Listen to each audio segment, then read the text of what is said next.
that is being implemented was sold to the people of Kenya before we got elected.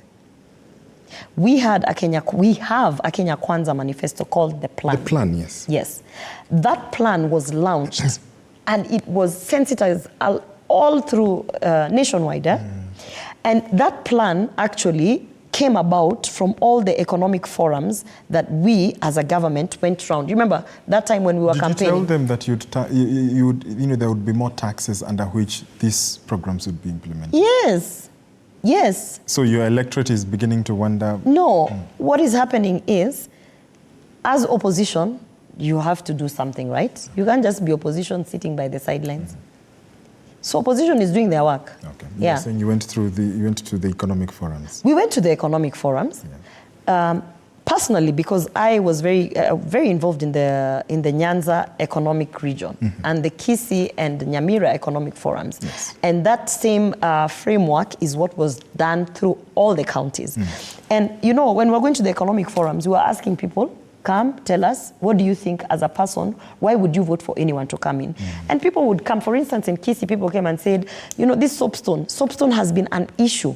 We have never really benefited from soapstone. This is something that we mine, we work hard, we are creative around it, but we just never get returns. And we asked them, the president at that time, the deputy president, would sit there and say, why do you think you don't? And they would tell you, because they are brokers, or because this, or because we need what. And the views and that feedback formed the plan. Okay. So the plan is not a making of the president. And the plan is not a making of an individual. The plan is actually a making of the Kenyan people collectively through all the economic forums that we went through. Even the Kenya Kwanza Women Charter that I was at the forefront leading is a making of the women of Kenya who came and told us, these are the things that we need to do if you guys are going to get into office.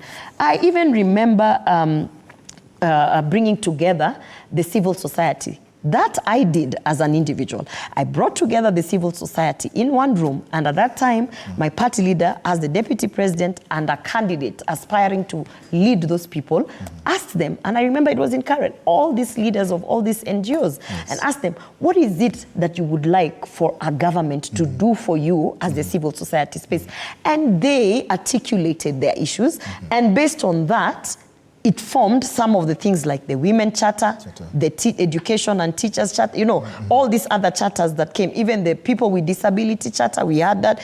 All these other charters that came outside of the economic blocks were actually formulated from the people. So it is very wrong and misleading for opposition to come and say, you people are sleeping, then you're waking up at night with an idea, and then you come and say, oh, now this is the idea, and then you tax people. No, the plan has been there, was launched, and Kenyans know.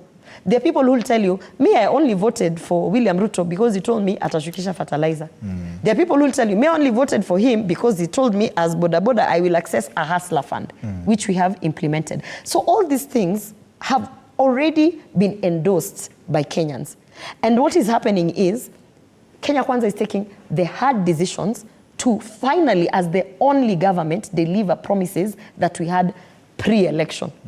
You know, Kenyans, most other, especially the opposition who are speaking, they are used to giving promises. Then ukiapishwa, you're like, forget about those things, their campaign. So the discomfort that you're sensing is because as a country, we have never gotten a president or a presidential candidate who has promised a manifesto, who has given a manifesto and promised against it, and actually gone ahead to deliver.